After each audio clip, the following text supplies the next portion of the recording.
Magandang araw po. Narito na po ang magiging lagay ng panahon ngayong araw ng Miyerkules, January 28, 2026.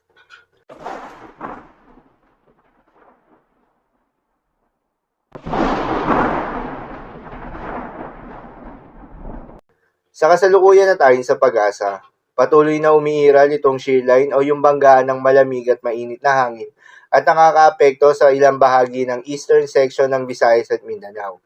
Dahil dito ay asahan yung maulap na kalangitan na may kalat-kalat na mga pagulan at isolated thunderstorms.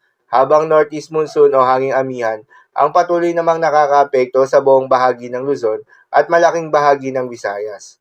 Dahil dito ay asahan naman yung maulap na kalangitan na may kasamang mahihina hanggang sa katamtaman ng mga pagulan. At sa nalalabing bahagi pa nga ng ating bansa, ay asahan naman yung bahagyang maulap hanggang sa maulap na kalangitan na may kalat-kalat na mga pagulan o thunderstorms na dulot ng mga localized thunderstorms. Magandang balita naman dahil ayon sa pag-asa ay wala tayong binabantayan na low pressure area o bagyo sa loob o malapit sa Philippine Area of Responsibility na maring makaapekto sa ating bansa. Subalit maging handa tayo dahil sa susunod na linggo o sa unang linggo ng Pebrero ay may posibleng sama ng panahon na mabuo sa may southern portion ng Philippine Area of Responsibility na posibleng pumasok ng Philippine Area of Responsibility at lumapit rin ng Eastern Mindanao. Base yan sa pinaka-latest tropical cyclone threat potential forecast na inilabas ng pag-asa. Ang nasabing sama ng panahon ay mababa naman yung tsansa o nasa low chance pa na maging isang ganap na bagyo. Para sa magiging development nito, patuloy lamang na magantabay sa mga update nating ilalabas, lalo na ng pag-asa. Para naman sa magiging lagay ng panahon ngayong araw ng Miyerkules, dahil nga sa epekto nitong shear line, asahan sa Caraga at Southern Leyte, ang maulap na kalangitan na may kalat-kalat ng mga pagulan at isolated thunderstorms. Posible ang mga pagbaha o pagguho ng lupa. Due to moderate to at times heavy rains. Habang sa Cagayan Valley, Cordillera Administrative Region, Aurora at Quezon, ay asahan naman yung maulap na kalangitan na may kasamang mahihinang pagulan na dulot ng northeast monsoon.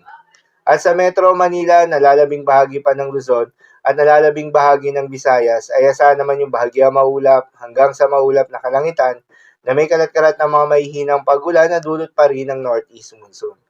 At sa nalalabing bahagi naman ng Mindanao ay asahan yung bahagyang maulap hanggang sa maulap na kalangitan na may kalat-kalat na mga pagulan o thunderstorms na dulot ng mga localized thunderstorms.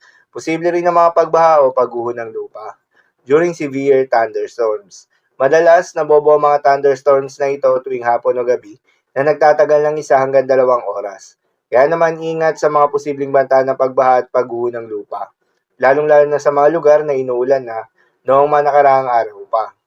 Para naman sa magiging lagay ng mga dagat baybayin, ayon sa pag-asa ay wala pa rin tayong nakataas na gale warning sa anumang seaboards ng ating bansa. Subalit iba yung pag-iingat sa mga papalaot ng mga kababayan nating mangingisda at yung may mga maliliit na sasakyan pandagat sa buong seaboards ng ating bansa dahil inaasahan yung katamtaman hanggang sa malo na karagatan. So yun lang po para sa lagay ng panahon ngayong araw ng Miyerkules. Keep safe everyone.